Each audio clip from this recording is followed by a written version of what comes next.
All right, I want to talk about a little bit about enrichment and how you make yourself an interesting person. Most people are not interesting. Most people also are not interested in anything. By the way, that wasn't 35. And most people are extremely boring. People try to overcome that by buying things, having things, showcasing their achievements and so on and so forth. However, when you sit down and talk to them, they're extremely boring people, really nothing to talk about. Another way to fill up that gap that they have nothing to talk about is always to talk about politics or whatever they're being fed by the media, which becomes a big problem altogether in terms of their intellect. You can hear the newscast and then be sure that you're going to hear it from people saying it over and over again like a broken record, if you know what a broken record is. So how do you make yourself to be more interesting of a person, a more enriched person? It is very simple. You have to experience.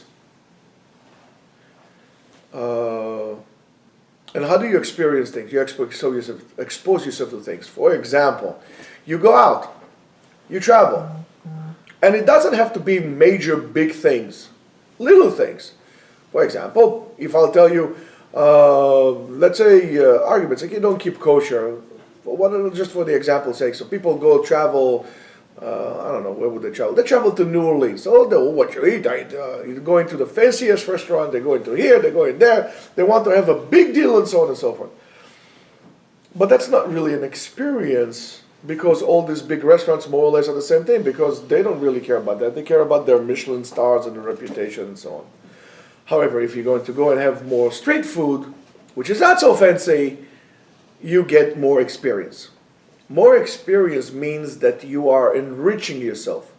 You have more to share. You felt things, you know things, you saw things, and so on and so forth. So, for example, and you believe me, the espresso in Venice does not taste and experience like espresso in New York or in Santa Fe or in other places in the world. Believe me, I drink a lot of espresso. And for me to go to find out those little nooks in the hole, like little places like this, much easier to do in Israel because of kosher-wise. It's for me much more exciting to go, and the experience is completely different than going to sit in a fancy restaurant, which basically, after a while, they all are the same thing. So you need to go out. You need to go out. Now you're going to tell me, well, what happened if I go out and it really was a bad, let's say I went on a trip and it was really bad food. It was really a bad experience. There's no such thing as a bad experience. Bad experience is the experience that was, here, put it in your book. Bad experience is an experience that was never experienced. That's a bad experience. Every experience is good. For example, let's say you went somewhere and you find a guy who makes goat cheese. And you tasted the goat cheese and he says, oh my goodness, this is horrible. This is like eating like boiled shoes. This is like terrible.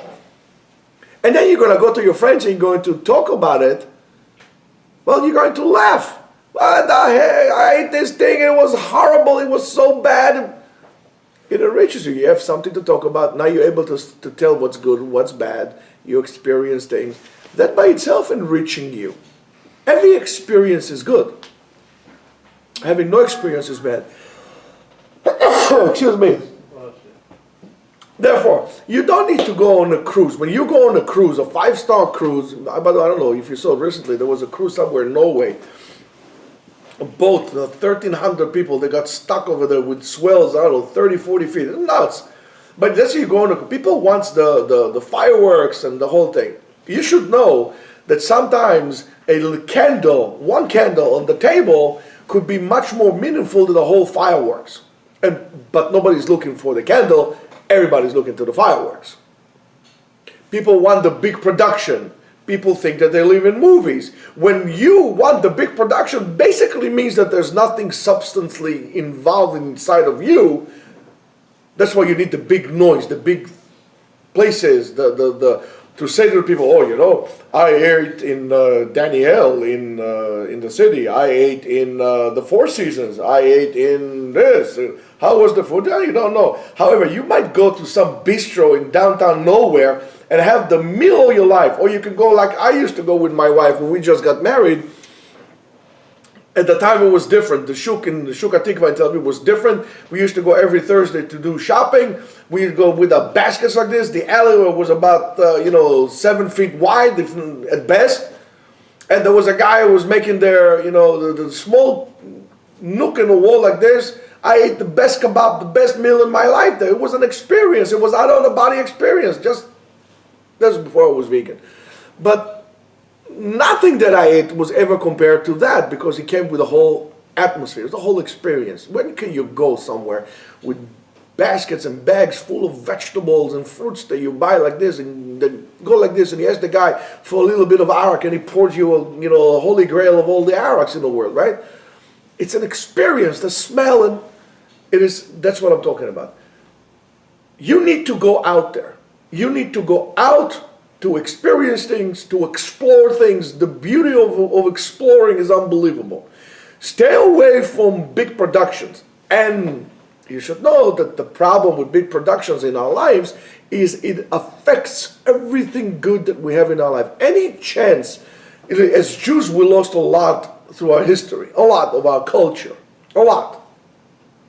So everything little that we have that was held on preciously for hundreds, if not thousands of years, now we're making production out of it. Whether it's weddings, whether it's birth of a child, Brit Milah, Bar Mitzvah, and everything else, including Shabbat. Everything becomes a production. But everything is superficial, because it's like in the movies. When they used to make movies, let's say in the cowboy movies, they had the westerns, so they had like the street, but everything was just an external facade. Behind it, there was nothing. We're building facades. We're not building characters. We're not building, real substance. So we need to bring this and introduce it back to our lives. How we do it, each one individually to its own. So if you have a chance to make an event that's going to be meaningful, with spirituality, with internal substance, not external emptiness.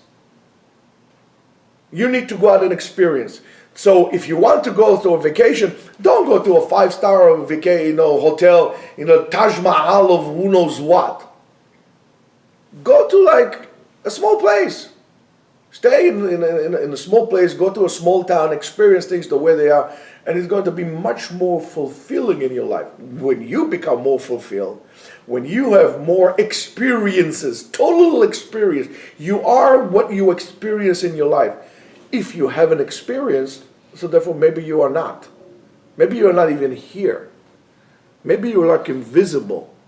You're like a hologram, a walking hologram, with no experience to share. You have nothing to share.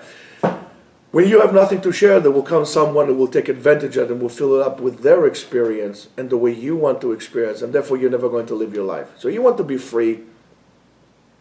Start experiencing things, big or small. You don't have to do crazy things. You can start with your own town, experience little things that you didn't know exist. How many people live in New York and they don't know what New York State is all about? Needless to say, New York City is all about. So that's one of the biggest problems. You need to go out there, experience. Go out for example, treat yourself for a day in New York, right? People come from all over to New York. Treat yourself like a tourist. Go see, go travel,